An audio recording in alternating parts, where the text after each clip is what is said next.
Batman's Log, October 4th, 2004. This is all feeling like a dream. My experiences in this town have been nothing short of constant trials and macabre oddities.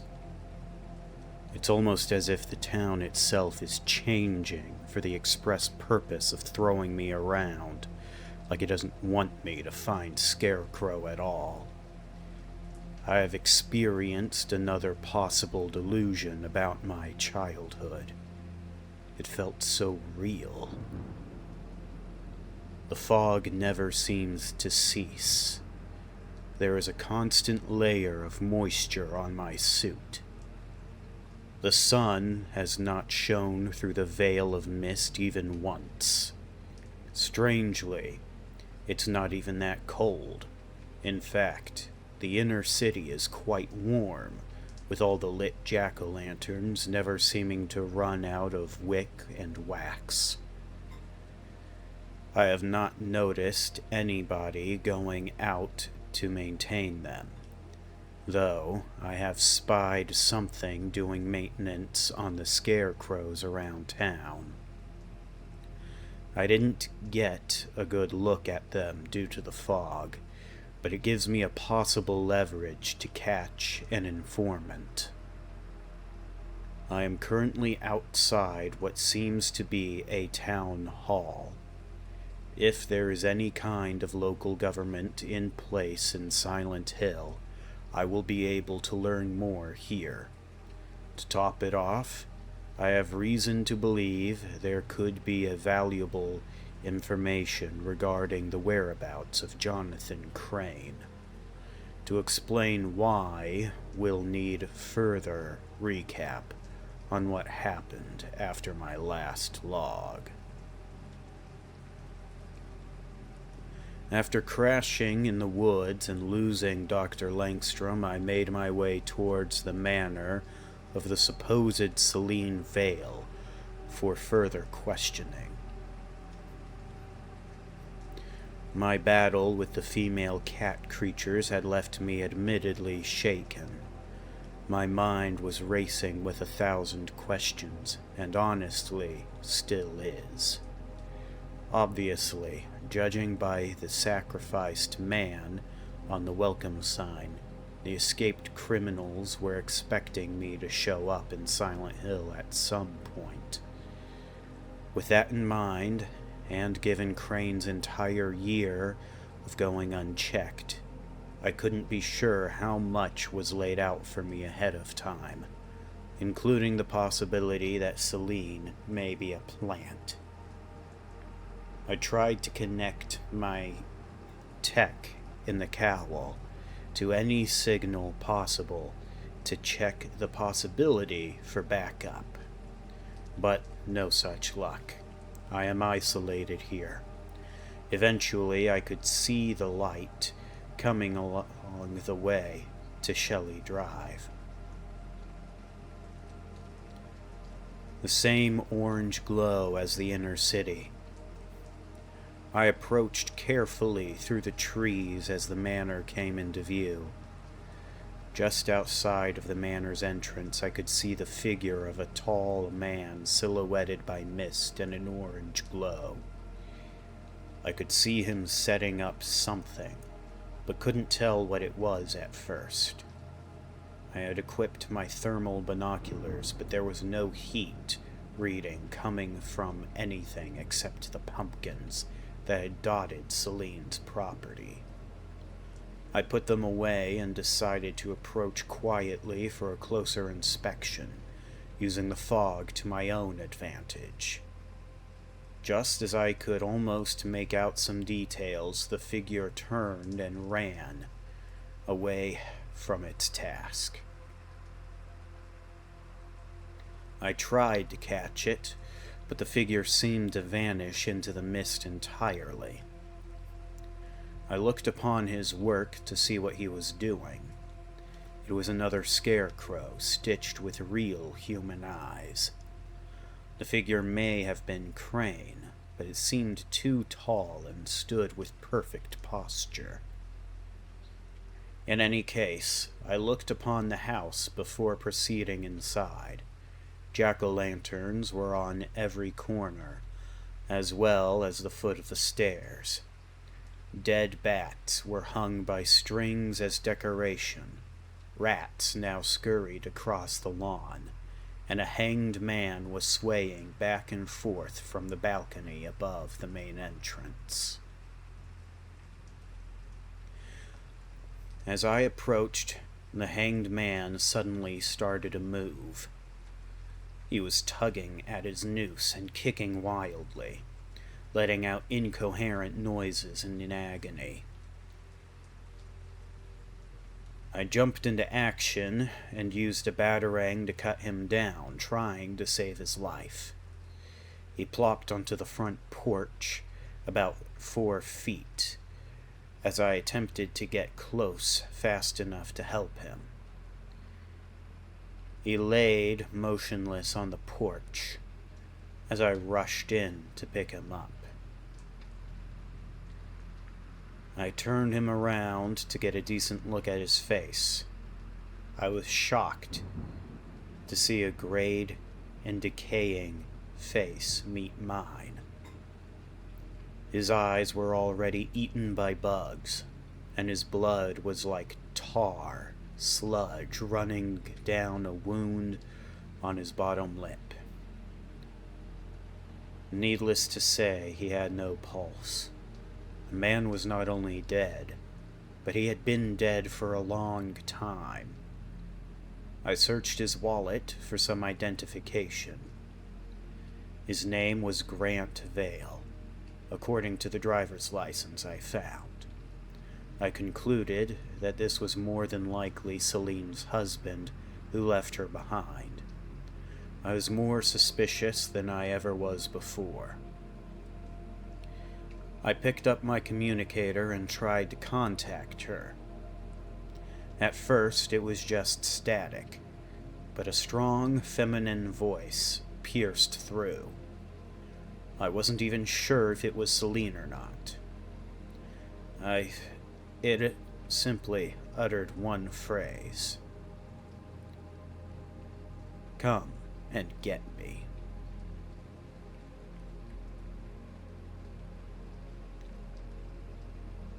I demanded to know who was talking, but no response.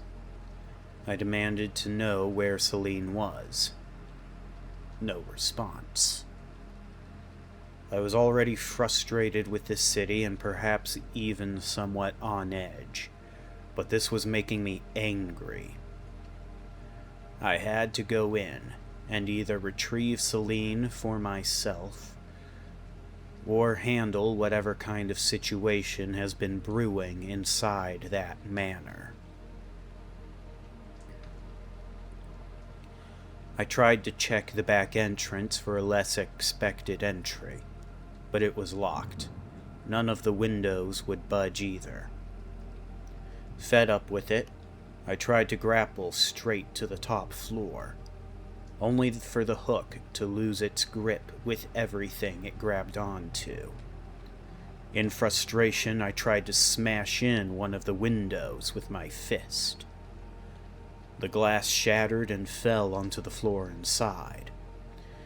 With the opening made, I put away my grappling gun, but when I looked back up, the window was intact once more.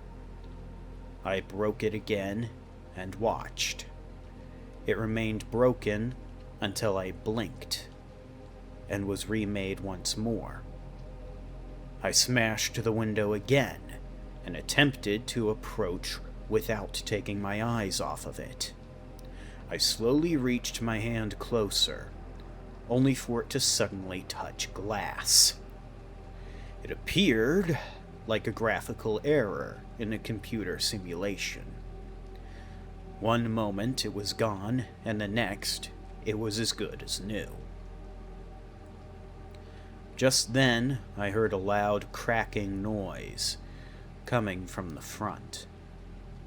Running around, I saw that the door was open. The scarecrow out front seemed to have changed direction. It was facing me directly, as I rounded the corner from the other side of the house. I was going to inspect it, but the communicator sounded again. "Come and get me, Batman." Seeing no other choice than to try and outthink whatever may be waiting for me there. If I wanted to find out what happened to Celine, I entered. The door slammed shut behind me and wouldn't open again. I was stuck in the path that had been designated to me.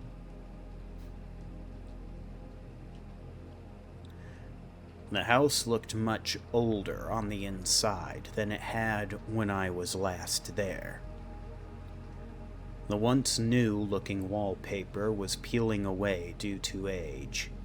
Small spiders scattered into their cracks and crevices as I walked past. In the foyer, there was an entrance to a dining room on the left, an entrance to a living room on the right, and a door to the kitchen straight ahead past the stairs that led to the second floor. The living room had been boarded up for some reason.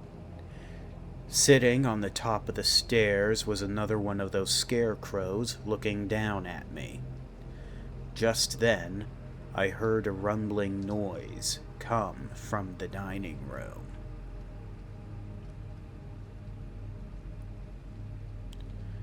The room was dark. The only light coming in through the window was from the jack-o'-lantern's orange glow outside. I proceeded with caution into the room to investigate, ready for another attack. There was a long family dining table lined with chairs in the center. There were remnants of an old family dinner with a picked and decomposing turkey skeleton near the center. The stench was strong, but I've smelled worse when looking for Croc in the Gotham sewers. The rumbling noise was coming from underneath a tablecloth on the floor between the table and the door to the kitchen at the end of the room. I took up my thermal binoculars to get a reading on it. It was cold. I picked up a wooden leg from one of the more broken chairs and brought it with me to remove the cloth. Uncertain of what I'd find, I lifted the cloth and nudged it away. The sight was horrible.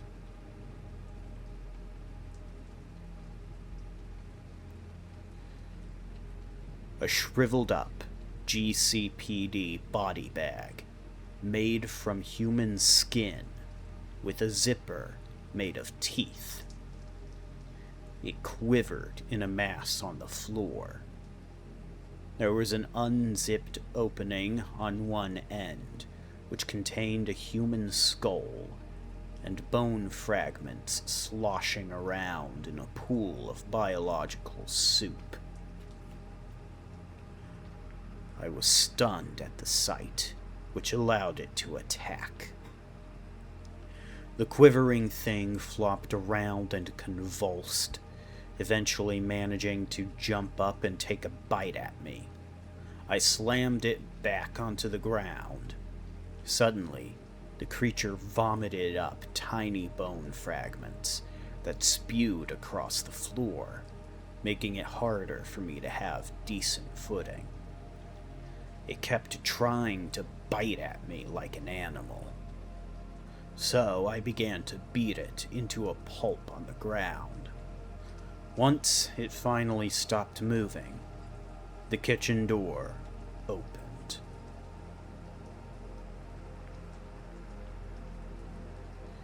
I expected another unnatural creature to come through, but nothing did. I entered the kitchen to find two more of those body bag creatures, coughing up little orbs of bone onto the floor through their stewing flesh gaps. One was lying in the center of the room near the sink, while the other laid by a preparation table on the other end of the room from myself. Above it,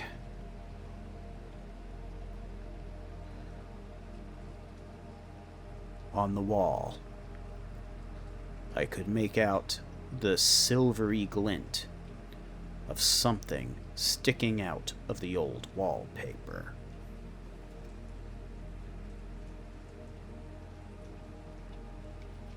I reached to my utility belt for some pellets of knockout gas to hopefully subdue those things before they could be too much of a nuisance.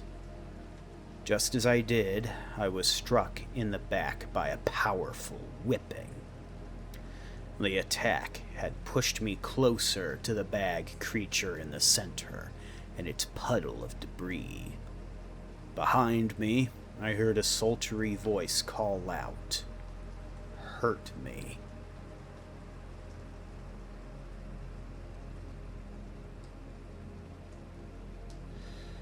I jerked my body around to see another cat creature ready to pounce on me.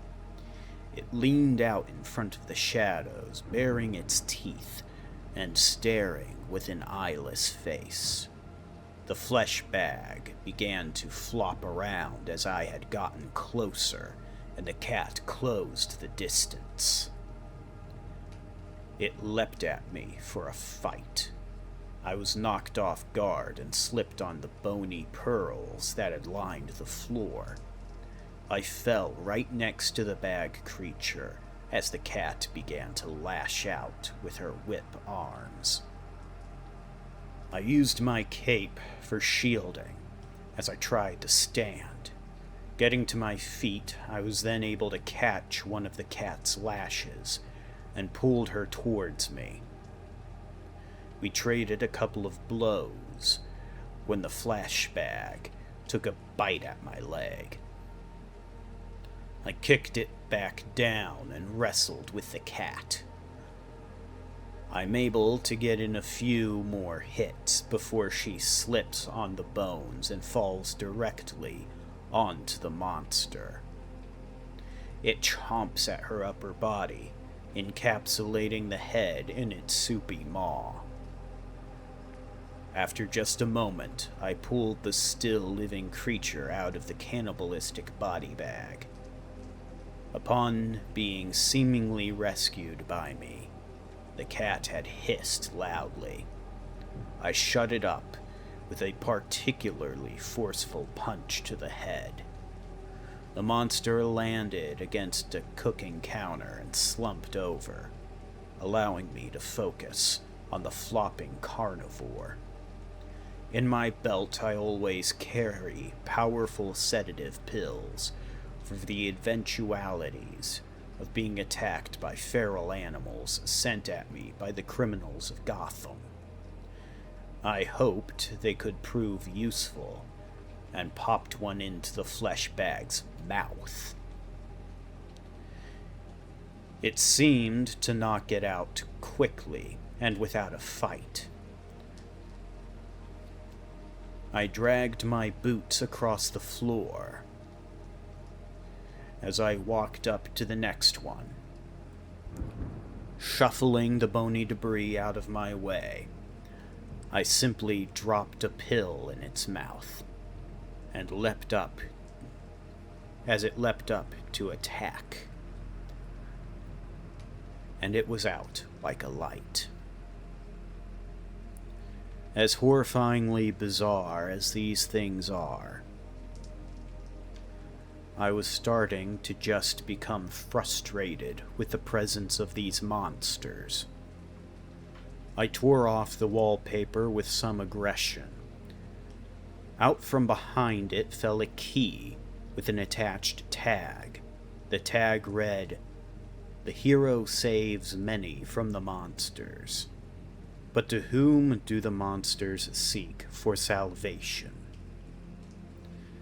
I knew for a fact Edward Nygma, the Riddler, was still in Gotham, which only made me more annoyed to still have to deal with cryptic nonsense in my investigation.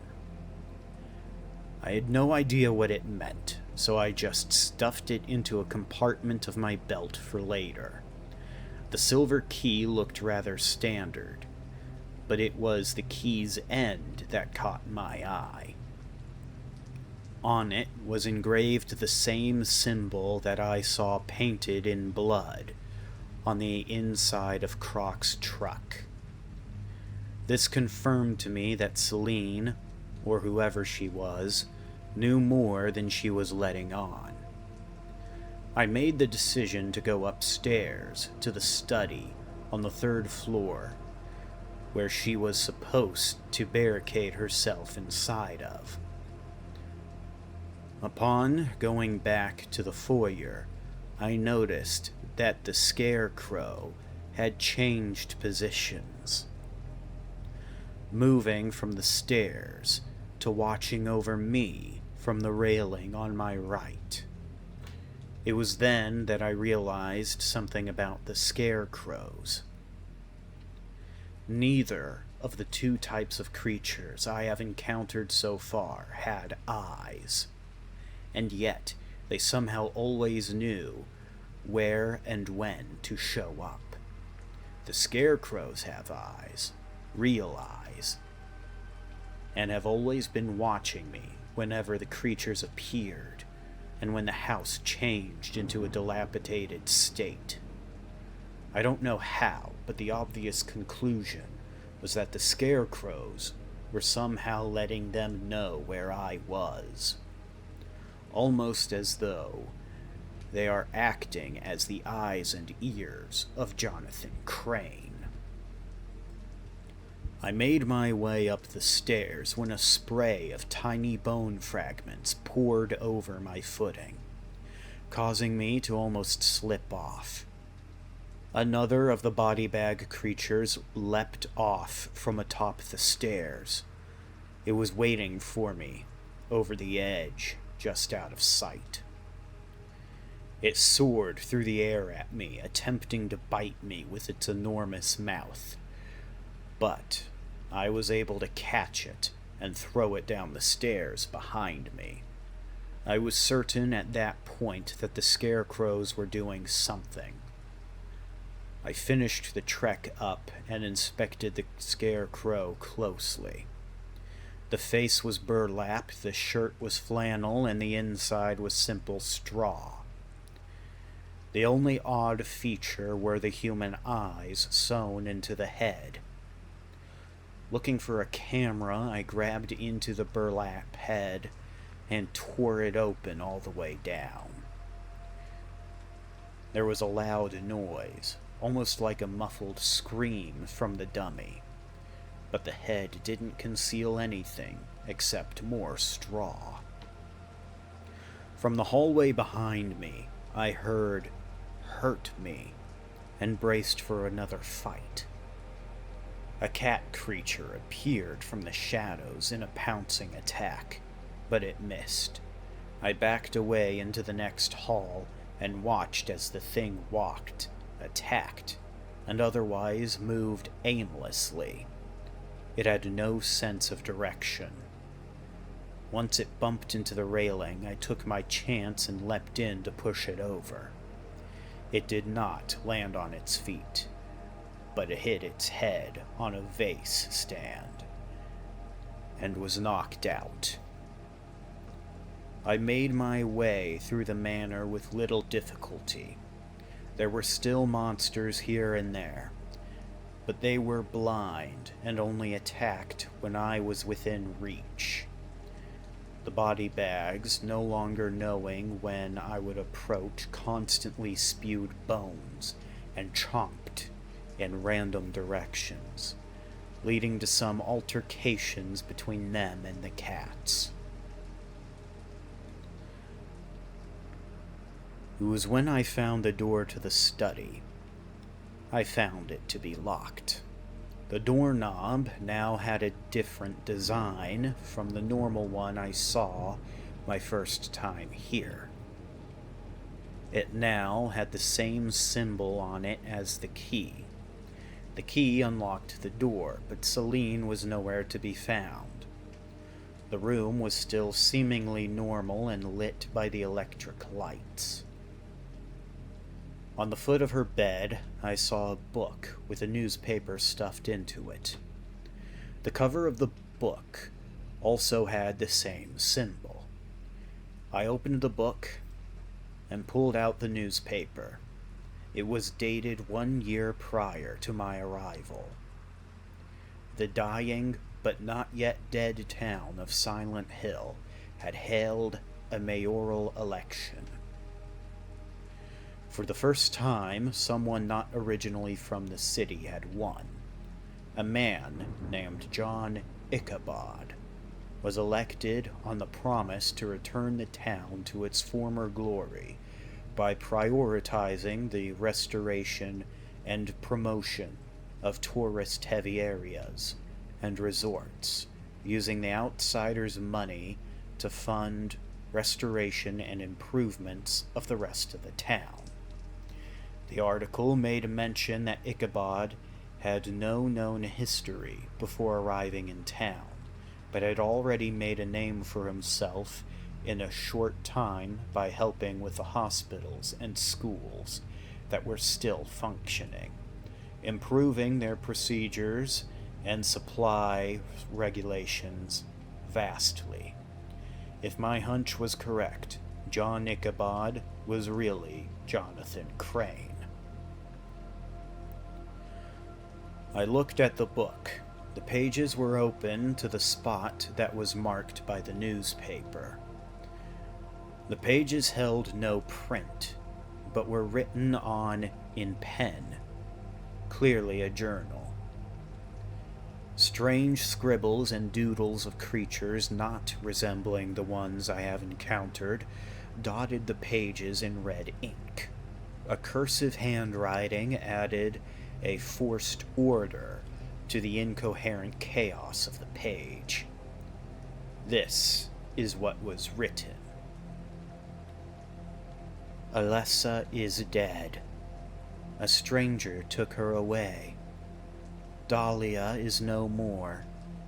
How will our order continue now that our God has failed to be born? I cannot bear the thought that we have lost our salvation. He abandoned me. My husband just took the car and drove out of town once he began receiving visions. Grant had been talking to Sister Claudia about a new hope to revive our God, but he was terrified of her. He will come back for me. I know it. I know it. We have no hope outside of the power that still resides in Silent Hill. Grant has returned. I came back from the grocery store to find his body hanging on the porch. I don't know if he killed himself or if someone else had murdered him. But I have him again. I almost cried from joy to see his face. Truly, this is a gracious sign from our God that I have found her favor. There is a new man in town. He works in the schools and the hospitals. No one really knows where he came from, but no one cares either. He has been a great help to the community, and so I was asked by the order to invite him in for conversion. He did not seem surprised to learn of our religion, but was quite excited to learn more about it. His name is John Ichabod. He is gaining popularity due to his unique understanding of the teachings of our faith. John has fractured our faith. He used us to get elected mayor on the promise to rebuild our city. Due to his excess, many have strayed from the path, and hold him up as our true prophet. They conduct rituals that spit in the face of our God. October approaches, and he is pushing the town to celebrate the day of Halloween more than we have ever before. He decorates the streets with his scarecrows. 2 others have joined John from out of town, a mindless brute and a madman. The big one has taken residence in our sacred lake, treating it like his personal watering hole. The jittering madman had locked himself up in a laboratory, forced to do work for John involving the local flower, the white Claudia. I have to get out. I have to get out. I have to get out. I understood almost everything a bit more clearly. Celine was part of a local cult. Crane had gained control of the cult and invited Croc for muscle, while kidnapping Langstrom to work on White Claudia. The only question is why Langstrom? Crane is already a gifted chemist, and Kirk is more of a geneticist. Unless Crane might need his mutagenic knowledge for those dark rituals Celine wrote about. I looked back up from the book to see Celine on the bed. She was dressed in a similar outfit to my own mother the day she died. She rose up and approached me. She took on a much friendlier tone when speaking to me than the first time we met. "Hello, Batman," she began. "So, now you know the truth." "Somewhat," I confessed. "What I don't understand is what you know about these creatures in the town, and why you made me take you here if you had to get out." "I don't really know anything about your creatures," she said in a coy voice. "I did try to get out, but that was my sin. I turned my back on my duties to my God." "What kind of God are you talking about?" I interrogated. "The great benevolent God who will save humanity from itself, come the right time," she insisted. "She is not alive now, but her power still resides here, and that is why Silent Hill is my sanctuary." "You lied to me when we met," I pushed. Her face grew slightly older as she talked. "I had to, Batman.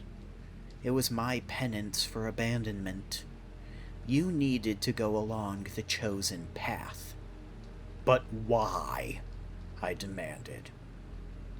"Throughout history, our God has often worked through the most unlikely of people to champion righteousness." She kept going on that topic. "So I am supposed to do something for your supposed God?" I asked.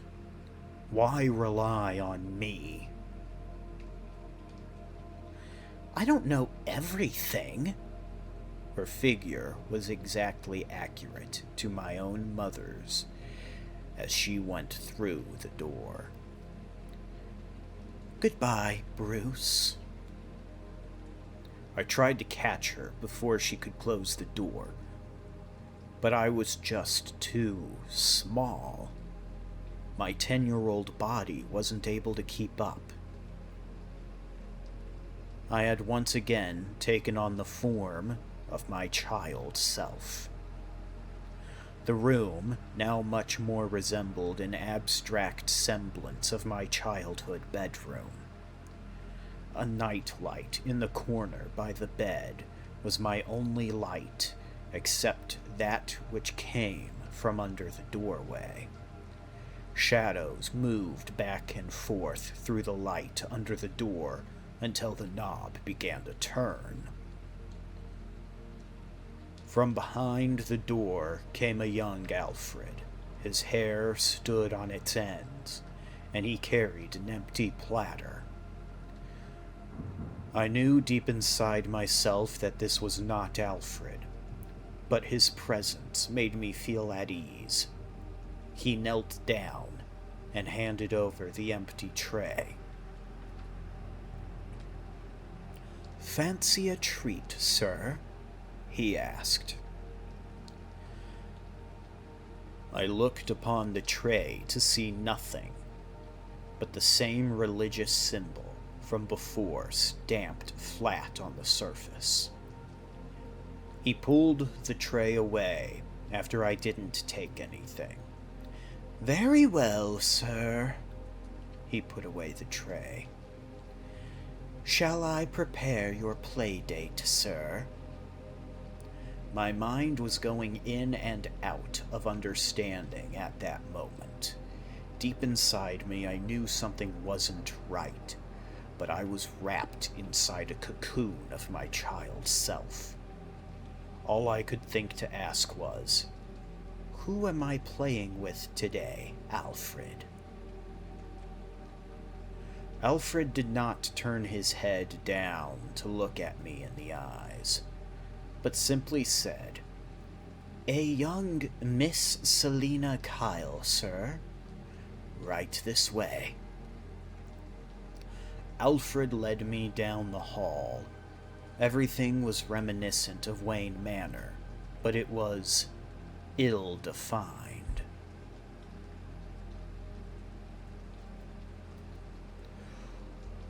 All the right things were there, but the details were off. It was like walking through a dream. On our way to the foyer, we passed by my parents' bedroom. The door was cracked, allowing me to see the dark, empty void inside. I almost said something, but the supposed Alfred quickly shut the door, making some kind of remark under his breath. Finally, the long, winding halls led us to the foyer, where a young girl was waiting for me. Her black hair was messy with parts sticking up almost like ears. In the room was a training dummy in the center, and the Wayne family grandfather clock on the side. Taking a look, I could almost see some kind of dark figure inside the clock's face, but Alfred took my attention away. "Sir, this is Miss Kyle." He spoke in an instructing tone. "Miss Kyle, this is Bruce Wayne. I will be overseeing your playtime from atop the stairs." He seemed to almost float up the stairs as he walked. I was still trying to perceive something closed off to me. I wasn't in my right state of mind, but I could tell something was off. I heard a rough thumping echoing through the room, a sound that gnawed on my brain in the stillness of the room. I finally realized that the sound was coming from the clock. A dark blob jittered inside its face. Suddenly, the girl spoke to me. "Hey, Bruce." She had a commanding voice. Are you going to play with me or what? Sure. I gave her my attention. What are we going to play? I don't know, she scoffed. I'm here for you. Don't be boring. I wasn't sure what to say. And the battering sound going on in the grandfather clock was getting louder. How about cops and robbers? You be the cop, and I'll be the robber, she chirped. Come and get me. She leapt up and started running around. I chased her. It was simple, but part of me thought it was fun to chase Selena. She ducked and weaved as I tried to tag her, but in my head the thud in the grandfather clock took me out of it. I turned around to see the clock. I was close enough now that I could see that the dark figure was a small bat stuck inside. Bruce, she demanded, what are you doing? Are you going to check that clock or play with me? She ran over and pinned me to the wall. I felt flustered, unsure of how to respond. The only instinct I had to these confused feelings was to push her off. She stepped back a few feet, adjacent to the grandfather clock, and stared at me with frustration. Come on, she hissed. Are you going to choose me or not? There was a long and uncomfortable silence. Alfred's face was obscured by shadows as he watched us from atop the stairs. He said nothing. I looked at Selena. She had captivated me, but the fluttering sound grew louder and louder in my mind. I couldn't ignore it. I had approached the clock and opened the glass door. In a flash, the figure of a bat leapt out of the clock and began to fly around the room. Selena curled into a ball, hissing at it. Alfred just watched and did nothing. It hovered over me. It had grown to the size of a man. I was in awe and I was terrified. But most of all, I had felt a deep respect for the bat. It lowered itself down to me, and I accepted it without protest. It wrapped its leathery wings around my body, and I was engulfed in shadow. Finally, the bat and I were one, emerging from darkness stronger. Suddenly, I was in my right mind again. It had felt like I just woke up from some kind of dream. I found myself standing in the foyer of the Vale Manor once more. This time, the front door was wide open. I walked out to see the house mostly returned back to normal, in a relative sense. It was still run down, but the ghastly Halloween decorations were gone. I noticed the scarecrow from before facing the doorway. I threw a batarang at it immediately. A loud shriek came from the straw man as its stuffed head was cut open. It's strange, but I felt a bit of relief in the idea that it could no longer see me, even if it wasn't really a working camera. It was then that I remembered to never let myself feel relieved, as the horrible scree of the man-bat filled the air, most likely attracted by the scarecrow's shriek.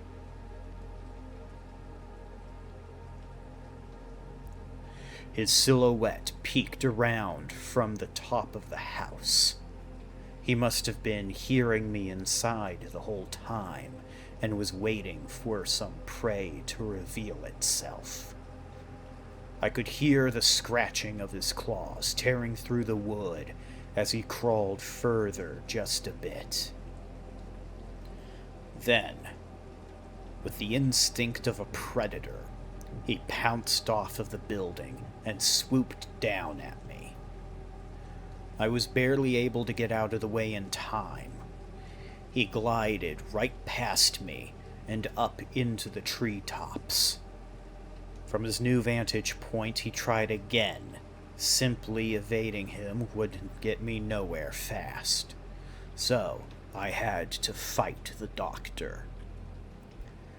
As he came for his second strike, I slid onto my back when he tried to attack. This allowed me to use the bladed edges of my gauntlets to cut into the leathery membrane of his left wing as he passed over me. Shocked by the sudden pain, the animal man landed at the base of the house to check his wound. I had only one net bomb in my utility belt, but I couldn't think of a better time to use it than right then. The man-bat licked its wound as I threw a pouch into the air. Within a second it burst open to unleash a large net that engulfed the mutant bat. Realizing its capture, the beast screamed at the top of its lungs, a sonic noise that would rupture my eardrums if not for my protective cowl. Windows started to crack from the sound as the animal thrashed around. I took out the antidote gun and ran over as fast as I could. Unfortunately, as I got close, I heard a tear. Not a second later, the man-bat had violently torn out from the net, knocking back with its full strength during the escape. I flew backwards into a tree. As I looked up, the doctor was already rushing me.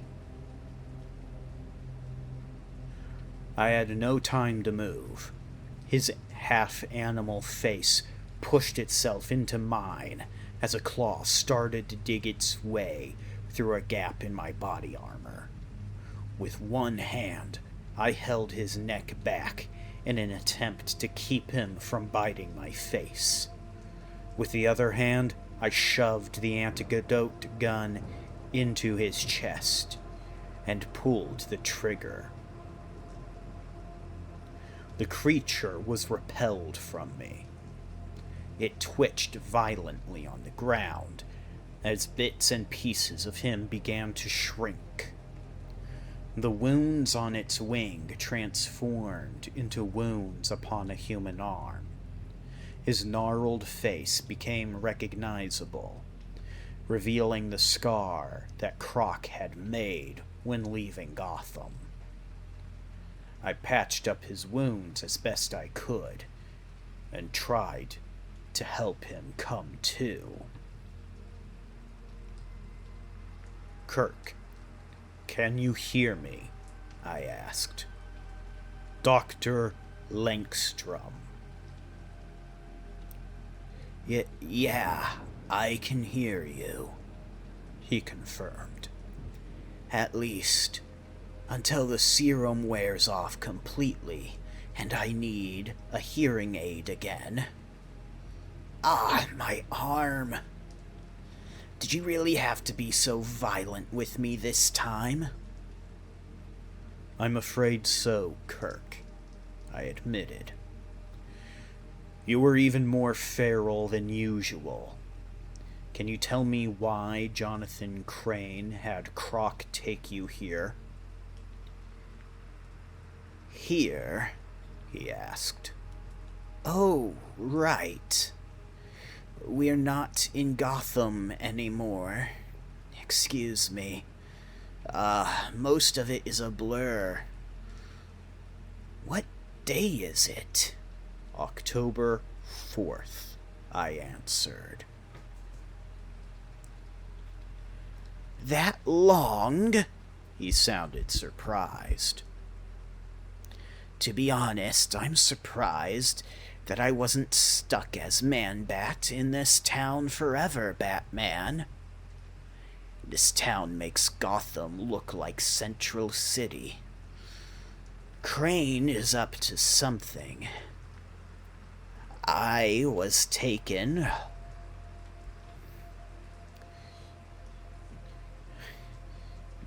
while hopped up on his latest fear toxin. He threw me in a lab to have me do research for him. What kind of research? I interrogated. Some kind of flower that's local to this region, he explained. It's one of the ingredients in his fear toxin. It's known to cause hallucinogenic effects. He was looking to combine it with my genetic modification. For what purpose? I inquired. Beats me, he said. He's got followers now, Batman. Not just henchmen, but worshippers. I was more freaked out than ever before in my life here. I turned myself into the Man-Bat on purpose just to escape. I, always kept a small vial of the serum on me, just in case of emergencies.